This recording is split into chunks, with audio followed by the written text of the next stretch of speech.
Realak bere 100. urteurrena ospatu zuen larunbatean Donostiako Anoeta estadioan, bere zaleen aurrean.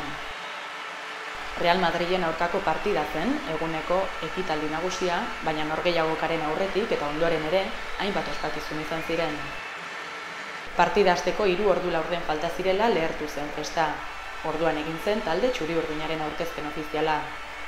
Banaka-banaka atera ziren Ansotegi, Labaka, Aranburu, Prieto eta gainerako guztiak. Martin Lasarte, entrenatzaile uruguaiarrarekin batera, 2009-2010 denboraldiko argazki ofiziala atera zuten berdegunearen erdian. Jokalariak aldageletara sartu ondoren, danborrotxen burrunbak egiten ziren Anoetan. San Sebastian martxak lagunduta, giroa berotzen eta zaleak animatzen zioazen armaietan.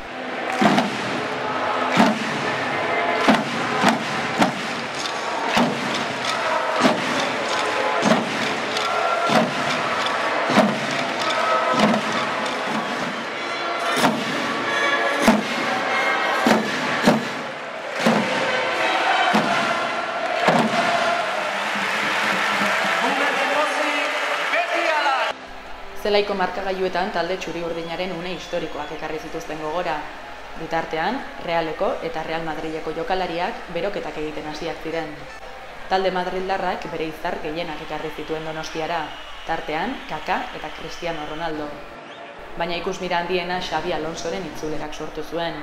Tolosarra Anoetara itzuli baitzen 5 urteren ondoren, lehen aldiz aurkari moduan. Zale txuri-urdinek txalo zaparrada beroa eskaini zioten Alonsori. Mende horreneko banderaren omenaldia etorri zen ondoren, 100 aurrek zelaiko pista inguratu zuten banderarekin eta zelai erdian astindu zuten zaleen oihuen babesean.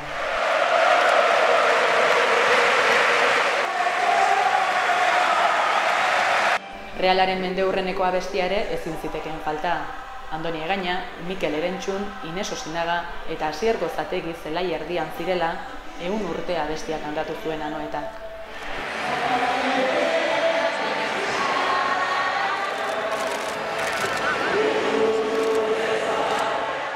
Partidari ekiteko momentua iriki zen azkenik, Real Madrilek 2-0 irabazi zion Realari.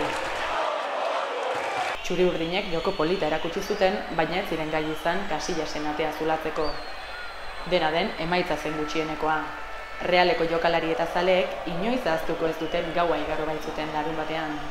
100 urte ez direlako egunero betetzen.